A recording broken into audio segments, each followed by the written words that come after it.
నీకన్యాయం జరగదు స్రవంతి. నీ హక్కులు, అర్హతలు, గుర్తింపు అన్నీ నీ దగ్గరికే వస్తాయి. అలా అని నేను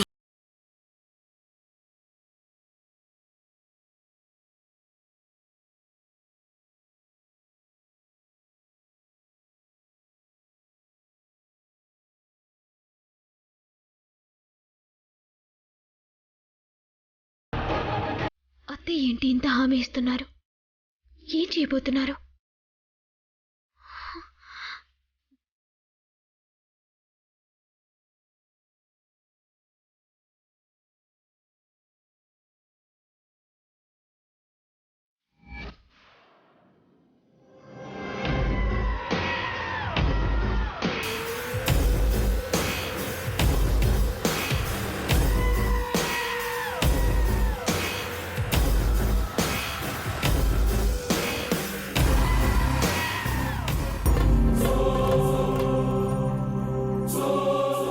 నీకన్యాయం జరగదు స్రవంతి.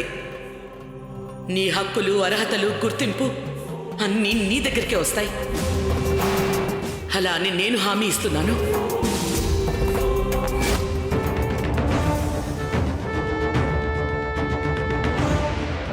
స్రవంతికి అన్యాయం జరగనివ్వను అన్నారంటే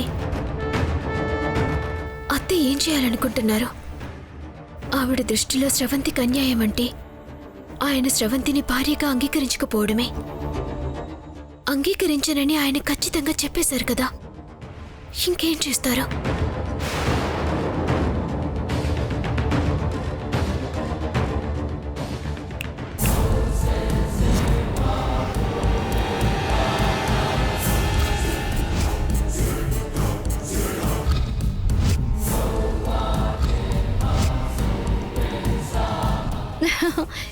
ఏం ఆలోచిస్తున్నావు వైదేహి?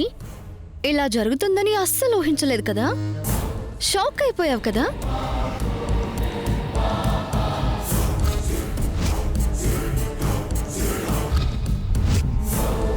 షాక్ ఎందుకు? నువ్వు చేస్తున్నదంతా యాక్టింగ్ అని ముందే తెలుసు కదా. కాకపోతే అత్తయ్య నీ మాయలో పూర్తిగా పడిపోతున్నారు కదా, దాని గురించి ఆలోచిస్తున్నాను. అసలు ప్లానే అది కదా. పూర్తిగా ఆవిడ నా గురించి ఆలోచించేలా ఎలా మాయ చేశానో చూడు. ఆవిడ సపోర్ట్ ఉన్నంత వరకు నువ్వు నన్ను ఏమీ చేయలేవు. నీ అసలు రంగు తెలియక సపోర్ట్ చేస్తున్నారు. తెలిస్తే నీకు ఏ గతి పడుతుందో తెలుసా? తెలియదు.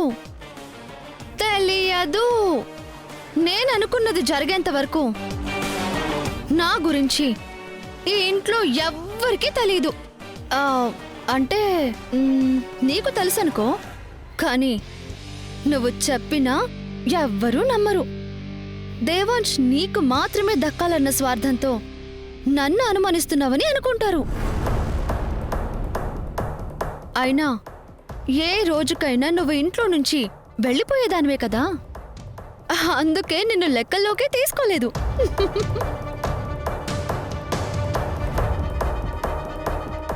ఎవరు ఇంట్లోంచి వెళ్ళిపోయేవాళ్ళో కాలమే నిర్ణయిస్తుంది. అబ్బా, ఆ కాలం ఇప్పుడు నా చేతిలో ఉంది. నేను ఏదనుకుంటే అదే జరుగుతుంది.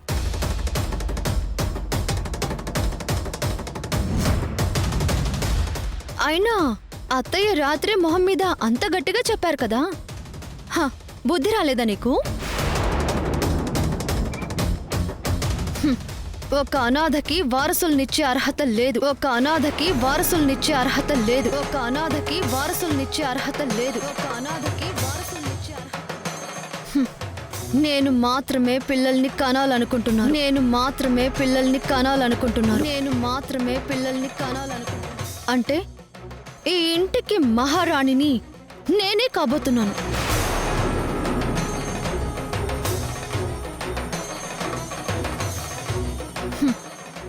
అప్పుడు నీ స్థానం ఏంటో చెప్పక్కర్లేదనుకుంటా. అంతా మనం అనుకున్నట్టే జరుగుతుందనిపిస్తుంది. ఒక్కసారి కళ్ళు తెరిచి చూస్తే గాని అది కళ అన్న సంగతి అర్థం కాదు. కళ్ళ ముందే ఇంత జరుగుతుంటే ఇంకా కళ అంటావేంటి? ఇప్పుడు వెళ్తూ వెళ్తూ అత్తయ్య ఏమన్నారో విన్నావు కదా? ఎట్టి పరిస్థితుల్లో నాకు అన్యాయం జరగనివ్వను అని.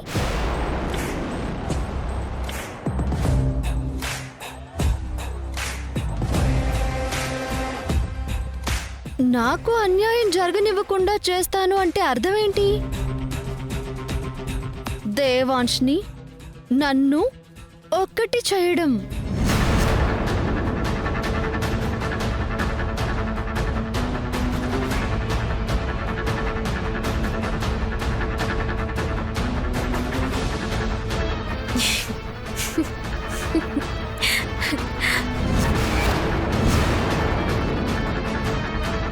నువ్వేదో చస్తావని బెదిరిస్తే ఆవేశంలో ఏదో అన్నారు కానీ నువ్వనుకునేది మాత్రం ఎప్పటికీ జరగదు.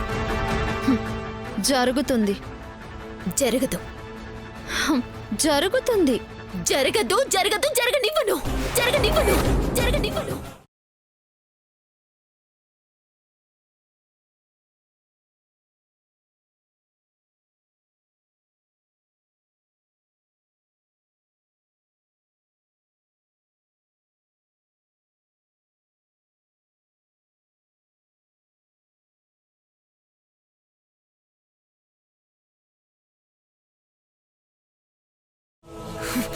ఒక్కసారి జరిగినవన్నీ గుర్తు తెచ్చుకో. ఆస్తి నీ పేరున రాయించుకుందాం అనుకున్నావు. జరిగిందా? ఆఖరి క్షణంలో ఆగిపోయింది. కాదు, ఆపేశాను. తర్వాత శోభనం జరిపించుకుందామని ఆశపడ్డావు. జరిగిందా? ఆఖరి క్షణంలో ఆగిపోయింది. కాదు కాదు, అది కూడా నేనే ఆపేశానే.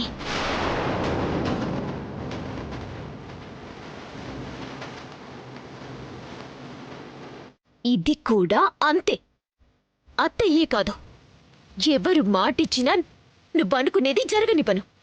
ఎందుకంటే నా బంధాన్ని కాపాడుకోవాల్సిన అవసరంతో పాటు నీ నుంచి నా కుటుంబాన్ని కాపాడుకునే బాధ్యత కూడా నా మీదుంది.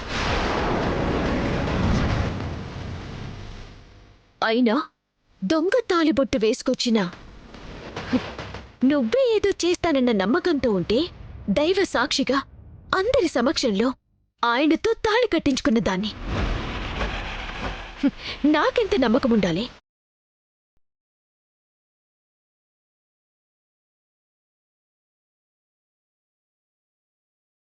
ఇది నా మెళ్ళో ఉండగా నీ ఆటలేవి సాగవు.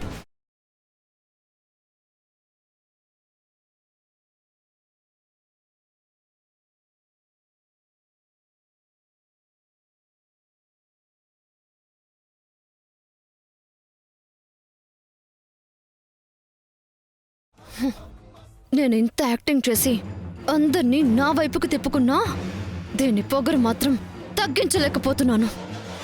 దాని పొగరుకి కారణం దాని మెళ్ళో ఉన్న తాళే కదా. నాది దొంగ తాళి ఏ రోజైనా బయటపడుతుందన్న నమ్మకంతోనే కదా అంత పొగరుగా ఉంటోంది నాతో.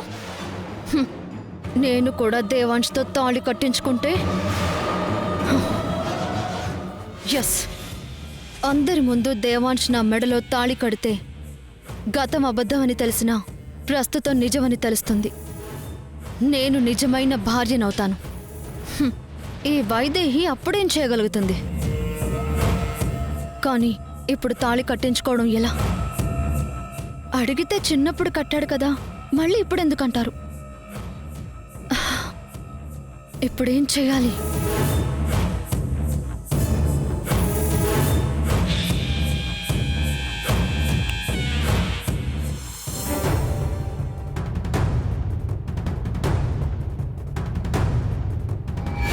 ఇంటి కోడలు తీసుకోమంటే ఈవిడికి ఏంటండి సంబంధం? అసలు ఇవిడెవరు? ఈవిడ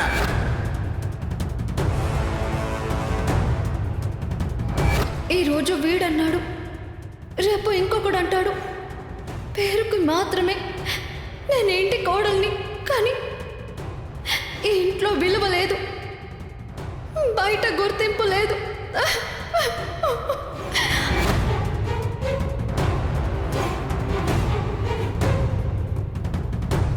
నీకు అన్యాయం జరగదు స్రవంతి. నీ హక్కులు, అర్హతలు, గుర్తింపు అన్నీ నీ దగ్గరికే వస్తాయి. అలా అని నేను హామీ ఇస్తున్నాను.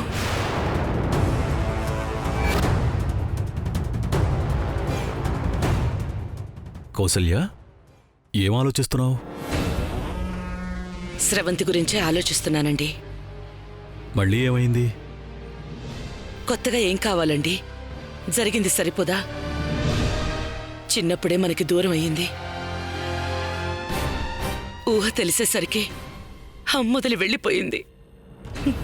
ఏదో అదృష్టం బాగుండి తిరిగి మన దగ్గరికి వచ్చిందనుకుంటే ఇక్కడ మాత్రం ఒరిగిందేంటి చెప్పండి?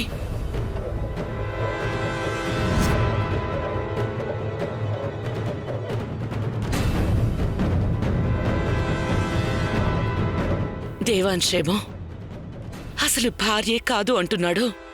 చివరికి పనివాళ్లు కూడా స్రవంతికి ఈ ఇంటికి ఏ సంబంధం లేదు అన్నట్టే మాట్లాడారు.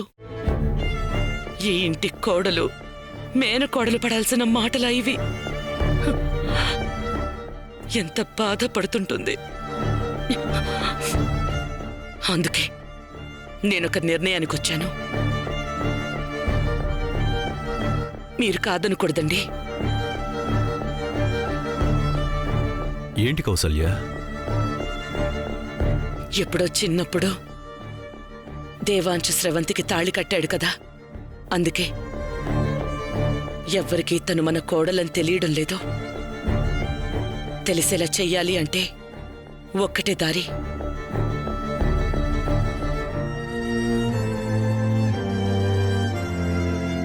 చుట్టాలు, స్నేహితులు అందర్నీ పిలిపించి అందరి సమక్షంలో స్రవంతికి దేవాంశ్తో తాళి కట్టిద్దాం అనుకుంటున్నాను.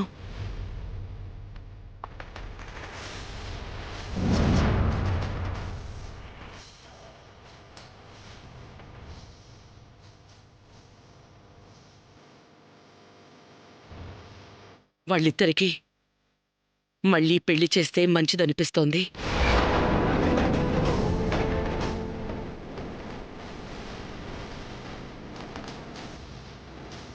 ఏం మాట్లాడుతున్నావు కౌసల్య? వాళ్ళకు మళ్ళీ పెళ్ళేంటి? చేస్తే తప్పేంటి చెప్పండి? ఎలాగూ పెళ్ళైన వాళ్లే కదా. ఇప్పుడు మళ్ళీ పెళ్లి చేయడం వల్ల వచ్చే ప్రతి వాళ్ళకి స్రవంతి మన కోడలని చెప్పాల్సిన అవసరం ఉండదు. స్రవంతికి అవమానాలు పడే బాధ తప్పుతుంది. ఆలోచించండి.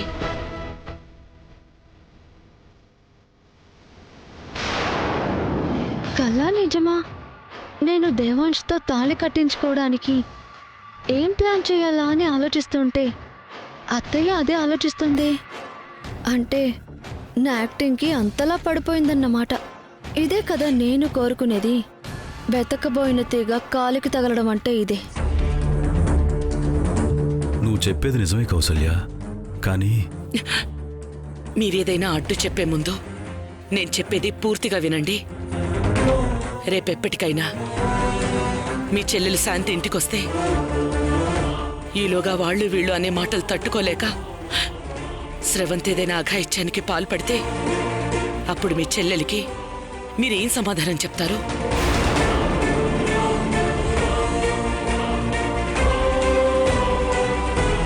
ఏం సమాధానం చెప్తారు? ఒప్పుకొని తీరాల్సిందే. చెప్పండి.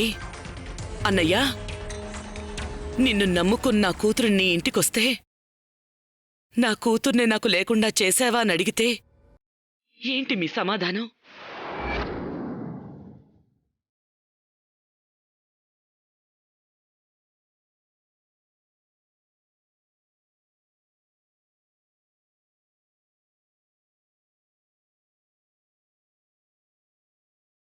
నువ్వు చెప్పేది నిజమే కావచ్చు కౌసల్య, కానీ అన్ని రకాలుగా ఆలోచించి మనం నిర్ణయం తీసుకోవడం మంచిది అని అనుకుంటున్నాను. అన్ని రకాలుగా ఆలోచించే చెప్తున్నానండి. స్రవంతికి న్యాయం జరగాలి అంటే ఇదొక్కటే దారి. మరి దేవాంశ్?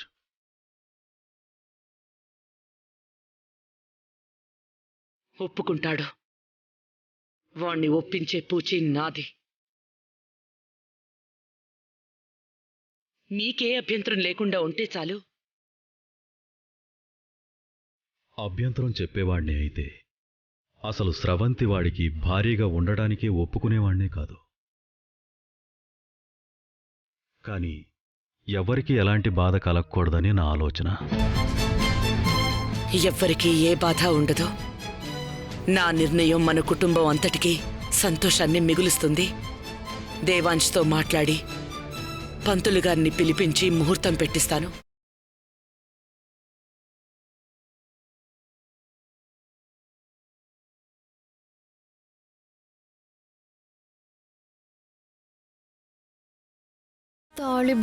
తాళిబొట్టు అని ఎగిరావు కదా వైదేహి. ఇప్పుడు నా మెడలో కూడా దేవాంశ్ తాళి కట్టబోతున్నాడు. దీన్నెలా ఆపుతావో నేను చూస్తాను.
ఏంటమ్మా పిలిచారట? అవును నాన్న. అందరూ ఉన్నారు కదా. నేను ఒక నిర్ణయం తీసుకున్నాను.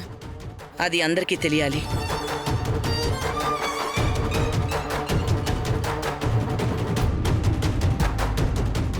దేని గురించమ్మా?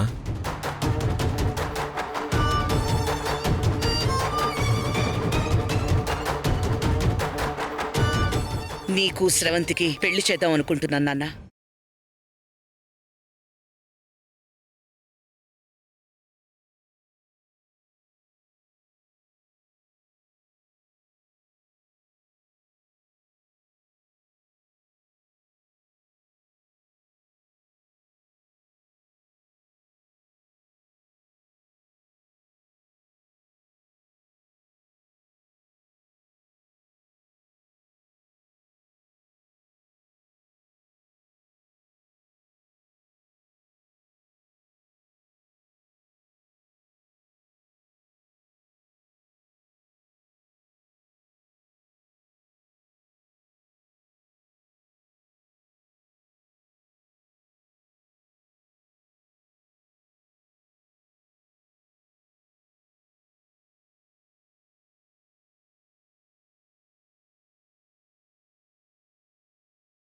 ఏం మాట్లాడుతున్నావు అమ్మా?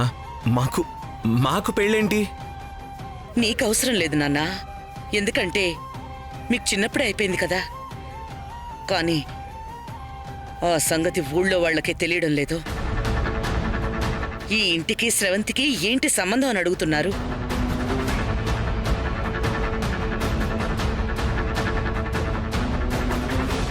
పొద్దున్నే నీ కళ్ళ ముందే ఆ బట్టలు ఇస్త్రీ చేసుకునేవాడు ఏమన్నాడో విన్నావు కదా. ఒక బంధం సరిగా లేకపోయినా, ఉన్న బంధం గురించి తెలియకపోయినా ఇదిగో ఇలాంటి అవమానాలే ఎదుర్కోవాల్సి వస్తుంది.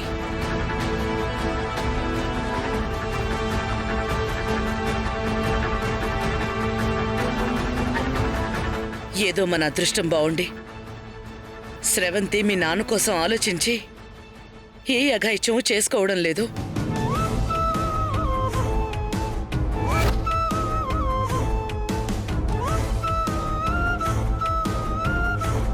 అదే జరగరంది జరుగుంటే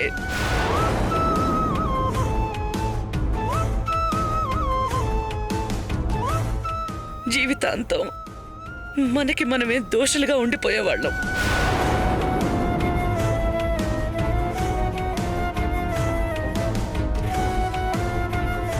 అలాంటి పరిస్థితి మనకి రాకూడదు నాన్న. అందుకే ఈ నిర్ణయం తీసుకున్నాను. ఎవ్వరూ నా కోడల్ని వేలెత్తి చూపకుండా చూడాలి.